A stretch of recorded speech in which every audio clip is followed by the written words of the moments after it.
Welcome to Suman TV. నేను మీ Suman TV Nag. Kolkata ఇన్సిడెంట్లో మనం కొన్ని విషయాలు కనుక చూస్తే Sandeep Ghosh RG Kar hospital ex principal అతన్ని అరెస్ట్ చేయడం జరిగింది సిబిఐ వాళ్ళు. అయితే కొన్ని కీలక అంశాలను బయట పెట్టడం జరిగింది. అతని అక్రమ ఆస్తులకు సంబంధించినటువంటి వాటిల్లోనూ లేదంటే చేసినటువంటి అక్రమాల్లోనూ కొన్ని చిట్టాలు ఉంటాయి కదా, వాటికి సంబంధించినటువంటి వాటిలో కొన్ని కీలక అంశాలు ఈరోజు బయటికి రావడం జరిగింది. అండ్ దానితో పాటు చాలామంది మమతా బెనర్జీని కూడా అరెస్ట్ చేయాలని చెప్పేసి బీజేపీ కూడా చెప్తూ ఉంది. దీనికి సంబంధించినటువంటి కీలక అప్డేట్స్ ఈరోజు మనతో పాటు హైకోర్టు అడ్వకేట్ రవీంద్రనాథ్ గారు ఉన్నారు. వారి మాటలను అడిగి తెలుసుకుందాం. Hello sir. హాయ్ అండి నాగరాజ్ గారు. సో అక్కడ ఇవాళ కోర్టు హీరింగ్స్ స్టార్ట్ అయ్యాయి. అండ్ దాంతోపాటు RG Kar medical hospital ex principal Sandeep Ghosh మీద కొన్ని కీలక అంశాలు కూడా బయటికి రావడం జరుగుతుంది. ఏంటి అప్డేట్ సార్ అసలు? Sandeep Ghosh RG Kar medical college X principal, ఇతను చేస్తున్నటువంటి అక్రమాల చిట్ట ఒక్కటి వెలుగులోకి వస్తే పుట్టలోంచి పాములు వస్తున్నట్టుగా ఒక్కొక్కటి వెలుగులోకి వస్తుంటే విస్మయానికి కొంత భయానికి, ముఖ్యంగా వ్యవస్థలో భ్రష్టు పట్టిపోతే, వైద్య వ్యవస్థ భ్రష్టు పట్టిపోతే ఎంత అనైతికంగా దిగజారిపోతారా వ్యక్తులు అన్నది ఈయన గురించి చూస్తేనే తెలుస్తుంది. సో సందీప్ ఘోష్ చేస్తున్న అక్రమాస్తుల చిట్ట సిరీస్లో మరొక కొత్త విషయాన్ని ఈరోజు మీతో నేను పంచుకునే ప్రయత్నం చేస్తాను నాగరాజ్ గారు. అందులో ప్రధానంగా ఆర్జికర్ మెడికల్ కాలేజ్ పక్కనే ఉన్నటువంటి హాస్పిటల్, ఈ రెండిట్లో 2 కేఫ్లు ఉంటాయి. ఇక్కడ పెద్ద కేఫ్ పేరు అంటే ఈ యొక్క మొత్తం ఆవరణంలో 2 కేఫ్స్ ఉంటాయి. స్టూడెంట్స్ 2 యూజ్ చేస్తారు. హాస్పిటల్ ఇన్సైడ్ ఒక కేఫ్ ఉంటుంది, మెడికల్ కాలేజ్ బయట మరొక కేఫ్ ఉంటుంది. మెడికల్ కాలేజ్ బయట ఉన్న కేఫ్ పేరు ఈశాన్ కేఫ్. ఓకే, అది చాలా పెద్ద కేఫ్, చాలా పెద్ద స్పేషియస్గా ఉంటుంది. సుమారుగా 100 మంది 150 మంది కూడా వచ్చి కూర్చోవచ్చు. వారికి కావాల్సిన కేఫ్టేరియాలో మొత్తం అంతా కూడా అవైలబిలిటీ ఉంటుంది. మరొక కేఫ్ ఉంటుంది, దాన్ని కామా లౌహి అంటారు. రెండో కేఫ్ పేరు కామాలహు ఒక కేఫ్ ఉంటుంది, అండ్ ఈశాన్ అనే కేఫ్ ఉంటుంది. యాక్చువల్గా ఈ కేఫ్ యొక్క టెండర్లు ప్రకటించే ప్రక్రియలో ఒక ప్రిన్సిపాల్గా తను చేయాల్సిన బాధ్యత విస్మరించడం కాదండి, కావాలని ఎలా టెండర్ని మిస్గైడ్ చేసిన విషయం సిబిఐ వాళ్ళు చేసినటువంటి ఈ ఫైనాన్షియల్ ఇర్రెగ్యులారిటీస్ విషయంలో వాళ్ళు చెప్పిన విషయాలు నేను మీతో పంచుకునే ప్రయత్నం చేస్తాను నాగరాజు గారు. ఇందులో ఈశాన్ కేఫ్కి సంబంధించి ఆయన ఏదైతే టెండర్స్ పిలిచారో ఈ ఈశాన్ కేఫ్ ఎవరిది అని మొత్తానికి టెస్ట్ అంటే ఇన్వెస్టిగేషన్ చేశారు. ఆ ఇన్వెస్టిగేషన్లో ఆసక్తి గొప్ప విషయం, విస్తుగొలిపే విషయం ఏంటంటే అది అఫ్జల్ అలీ ఖాన్ మీద. ఈ అఫ్జల్ అలీ ఖాన్ ఆల్రెడీ ఇంట్రాగేట్ చేస్తున్నారు.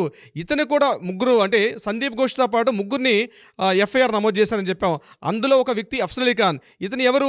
ఒక వీడియో మనకి రిలీజ్ అయింది.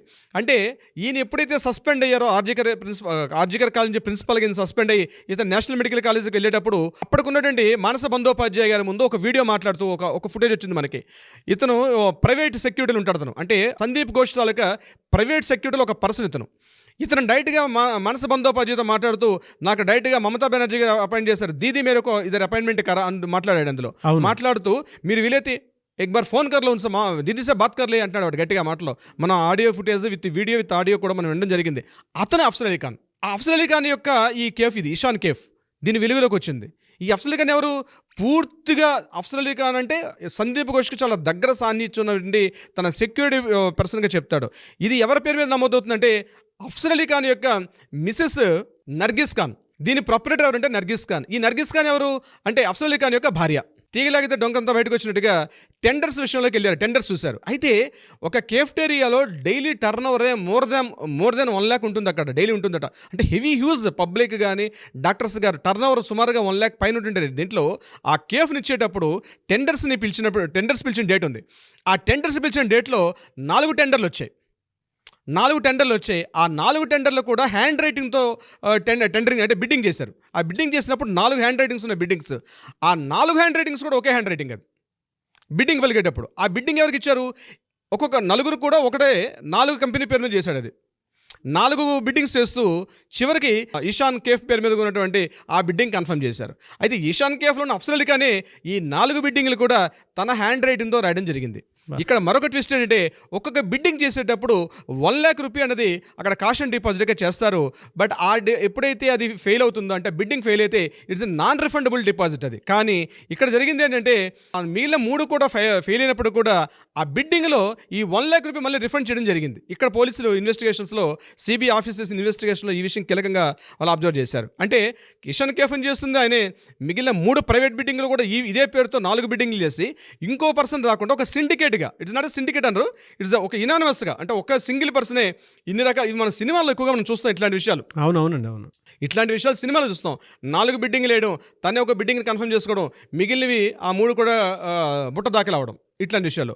సో ఈశాన్ కేఫ్ ఉంది. అందులో వీళ్ళు రాసుకున్నటువంటి రెంటల్ అగ్రిమెంట్లో మరొక కీలకమైన పాయింట్ ఉంది. అంటే యాజ్ పర్ నామ్స్ ప్రకారం ఎప్పుడైతే వీళ్ళు వైలేషన్ చేస్తారో యాజ్ పర్ ద ఆ కేఫ్కి మేనేజ్మెంట్కి చేసినప్పుడు వైలేషన్ చేస్తే 10% అంది వాళ్ళు ఎక్స్ట్రా పెనాల్టీ విధించాలి మేనేజ్మెంట్ వాళ్ళు. కానీ ఇక్కడ ఎక్స్క్లూజివ్గా ఇతను ఈ ఈశాన్ కేఫ్కి ఇచ్చినప్పుడు ఏం చేశారంటే 10% నాన్ రిఫండబుల్గా, అంటే it did not applicable, did not applicable అని చెప్పి ఒక కొత్త క్లాజ్ని సందీప్ ఘోష్ గారు వితౌట్ ఎనీ యాజిటేషన్ లేకుండా, ఇది ఒక వ్యవస్థ ఉంది, ఇక్కడ ఒక బోర్డు మెంబర్స్ ఉంటారు, వీళ్ళందరినీ సంప్రదించి నేను నిర్ణయం తీసుకోవాలన్నటువంటి కనీస పరిజ్ఞానం లేకుండా తను ఇండివిజువల్గా వితౌట్ బోర్డు మెంబర్స్ కూడా ఇన్ఫర్మేషన్ చేయకుండా ఈ ఈశాన్ కేఫ్ అలాట్మెంట్ చేయడం జరిగింది.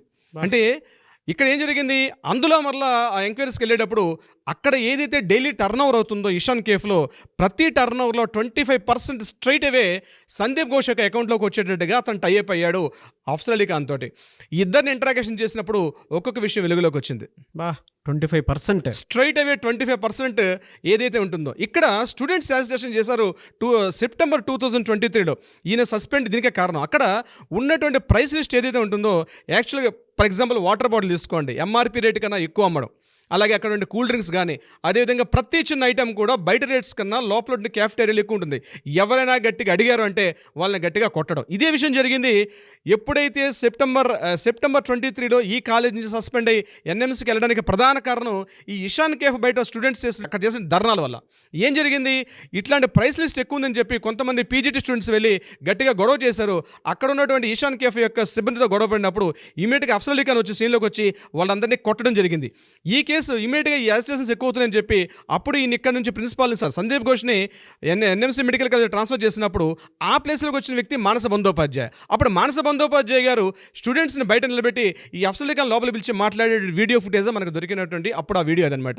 ఎందుకంటే అసలు నీకు ఇక్కడ ఏం పని, అసలు నువ్వు కాలేజీ సిబ్బంది కాదు, నీకు అసలు సందీప్ ఘోష్ అసలు నువ్వు డైరెక్ట్గా సెక్యూరిటీ కంపెనీ, నీకు అంటే మా మేనేజ్మెంట్కి కాలేజీకి నీకు ఎటువంటి సంబంధం లేదు, ఇక్కడ నీకు ఏం అవసరం అని అడిగినప్పుడు నాకు డైరెక్ట్గా దీదీ పంపించారని చెప్తే ఆయన మాట్లాడిన మాటలు ఇది కారణం అనమాట ఈశాన్ కేఫ్కి ఈయనకున్న సంబంధం. ఇది కట్ చేస్తే రెండోది ఏదైతే ఉందో ఇక్కడ కామా లోహియా ఇంకొక కేఫ్. ఆ కామా లోహియా ఓనర్ ఎవరు, అతని పేరు చందన్ లోహియా. ఈ చందన్ లోహియా ఎవరు, దగ్గరగా ఈ యొక్క సందీప్ ఘోష్ యొక్క అనేక అక్రమాలకి ఈయన దగ్గర బినామీగా పనిచేయడం జరిగింది ఈ యొక్క మన చందన్ లోహియా. దీని మీద మళ్ళీ ఆర్జికర్ మెడికల్ హాస్పిటల్ నుంచి వాడుకుంటున్నటువంటి ఫండ్ అంతేనా? ఇది టోటల్గా ప్యూర్గా ఆర్జికర్ మెడికల్ కాలేజీకి ఏదైతే గవర్నమెంట్ నుంచి వస్తున్న ఫండ్స్ ఏవైతే ఉన్నాయో ఆ ఫండ్స్ని మిస్గైడ్ చేస్తూ అండ్ ఇట్స్ ఒక డమ్మీ అకౌంట్స్ తయారు చేసుకుంటూ మళ్ళీ తన పాకెట్స్లో వేసుకోవడం, ఇది ఇక్కడ జరుగుతున్నటువంటి విషయం. దీనికి సంబంధించింది అది మీకు కామా లోహియా గురించి మాట్లాడడం మరొక ఎపిసోడ్ అవుతుంది నాగరాజు గారు, అది మనం నెక్స్ట్ ఎపిసోడ్లో మాట్లాడదాం.